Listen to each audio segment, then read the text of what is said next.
Hello hi எல்லாருக்கும் வணக்கங்க. Welcome back to our channel. இன்றைக்கி நம்ம கறி மசால் பொடி எப்படி அரைக்கிறதுன்னு பார்க்கலாம். இந்த ஒரு மசாலா பொடி அரைச்சி வச்சுக்கிட்டிங்கன்னா போதும். மட்டனுக்கு, சிக்கனுக்கு, அப்புறம் நம்ம குருமா, கொண்டக்கடலை குழம்பு எல்லாத்துக்குமே நம்ம இந்த பொடியை சேர்த்திக்கலாம். வீடியோக்குள்ளே போகிறதுக்கு முன்னாடி நம்ம சேனல் இது வரைக்கும் சப்ஸ்கிரைப் பண்ணலைன்னா மறக்காமல் சப்ஸ்கிரைப் பண்ணிவிடுங்க. கூடவே பக்கத்தில் இருக்க பெல் பட்டனையும் கிளிக் பண்ணிடுங்க. ஃபஸ்ட்டு நான் 1 கிலோ வர கொத்தமல்லியை வறுத்துக்கிறேன். நான் கீழே மெஷர்மெண்ட்ஸ் எல்லாம் கொடுக்குறேன், நீங்கள் நோட் பண்ணிக்கோங்க. கொத்தமல்லி நல்லா வாசனையாக வரணும், கலர் சேஞ்ச் ஆகி. நான் இன்றைக்கி 1 கிலோ அளவுக்கு வர கொத்தமல்லி எடுத்து வச்சுருக்கேன்.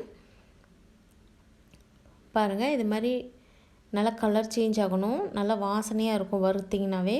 ரொம்ப கருக விட்டுறாதீங்க. ஒரே முட்டா போட்டு வறுக்காமல் ஒரு 2-3 பேட்சாக நீங்கள் வறுத்து எடுத்து வச்சுக்கோங்க. ஸோ கொத்தமல்லி வறுத்து எடுத்து வச்சாச்சு. நெக்ஸ்ட்டு சோம்பு வறுத்துக்கலாம். ஸோ நீங்கள் 1 டைம் இது மாதிரி செஞ்சு வச்சிட்டிங்கன்னா போதும். ரொம்ப நாளைக்கு நீங்கள் எல்லா குழம்புக்குமே யூஸ் பண்ணிக்கலாம், ரொம்ப நாளைக்கு வரும். சோம்பும் பார்த்திங்கன்னா நல்லா வாசனை வருது. எல்லாமே சிம்லேயே வச்சு வறுத்துக்கோங்க, கலர் சேஞ்ச் ஆகிற வரைக்கும் வறுத்துக்கிட்டிங்கன்னா போதும். நெக்ஸ்ட்டு லவங்கம் வறுத்துக்கலாம். நம்ம பட்டை லவங்கம் எல்லாத்தையும் சேர்த்துறதுனால இதுவே நல்லா காரமாக இருக்கும். அதுக்கு தகுந்த மாதிரி நம்ம மிளகாயை நம்ம ரெடியூஸ் பண்ணிக்கலாம். ஸோ நெக்ஸ்ட்டு பட்டையை சேர்த்து வறுத்துக்கலாம்.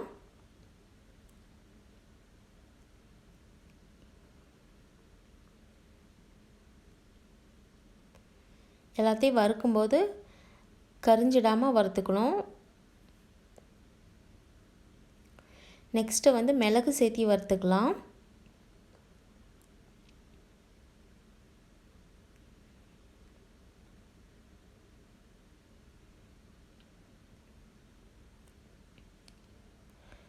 லோ ஃப்ளேம்லேயே வச்சு இது மாதிரி நல்லா வறுத்து எடுத்துக்கலாம். மிளகு வறுத்ததுக்கப்புறம் ஜீரகத்தையும் வறுத்துக்கலாம்.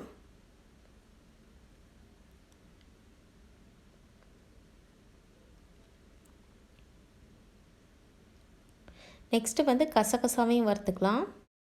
கசகசாவை வறுத்ததுக்கப்புறம் கருவேப்பிலையும் சேர்த்து வறுத்துக்கலாம். அது ரெண்டையும் நான் வீடியோ எடுக்க மறந்துட்டேன். நெக்ஸ்ட்டு பார்த்திங்கன்னா மிளகாயை சேர்த்து வறுத்துக்கலாம். நான் ஒரு 350 கிராம் மிளகாய் எடுத்து வச்சுருக்கேன்.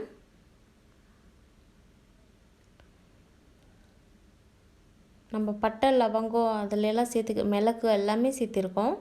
ஸோ அதுக்கு தகுந்த மாதிரி நம்ம மிளகாயை ரெடியூஸ் பண்ணிக்கலாம். இந்த மிளகாய் அந்தளவுக்கு காரமும் இருக்காது. ஸோ பாருங்கள், எல்லாத்தையும் வறுத்து தனித்தனியாக கொட்டி வச்சாச்சு. ஸோ அது எல்லாத்தையும் நல்லா ஆற விட்டுட்டு அதுக்கப்புறம் மில்லில் கொடுத்து அரைச்சிக்கலாம். நீங்கள் நல்லா மிளகாய் உடச்சி பார்த்திங்கன்னா நல்லா உடையணும், நல்லா மொறுமொறுன்னு வறுத்துக்கணும்.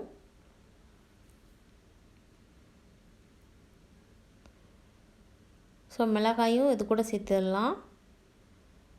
ஸோ கொத்தமல்லி நம்ம வறுத்தது எல்லாத்தையுமே இதோடு சேர்த்துட்டு நல்லா ஆற விட்டுறதுக்கப்புறம் மில்லில் கொடுத்து பவுடரை அரைச்சிக்கலாம். ஸோ நீங்கள் இது வாட்டி ஒரு டைம் செஞ்சு வச்சிட்டிங்கன்னா போதும். மட்டன் குழம்பு, சிக்கன் குழம்புக்கு, உருளைக்கிழங்கு குருமா, தக்காளி சாம்பார், அது மாதிரி எல்லாத்துக்குமே ரொம்ப நல்லாயிருக்கும் இந்த மசாலா பொடி. பாருங்கள், மில்லில் கொட்டு அரைச்சதுக்கப்புறம் இது மாதிரி ஒரு நல்ல அகலமான பாத்திரத்தில் கொட்டிட்டு நல்லா ஆற விட்டுருங்க.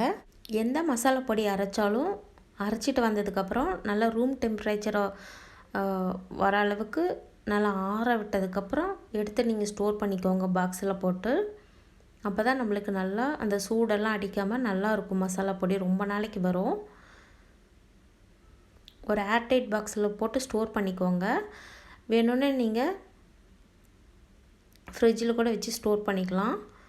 ஸோ நம்மளுக்கு மல்டி பர்பஸ் பொடின்னு தான் சொல்லணும் இதை. ஸோ கறி மசால் பொடியெல்லாம் கடையிலலாம் போய் வாங்காமல் இது மாதிரி நீங்கள் வீட்டிலே ட்ரை பண்ணி பாருங்கள். சிக்கன் குழம்பு, மட்டன் குழம்புலாம் அவ்வளோ டேஸ்ட்டாக இருக்கும். கண்டிப்பாக நீங்களும் ட்ரை பண்ணி பார்த்துட்டு சொல்லுங்கள். தேங்க்யூ.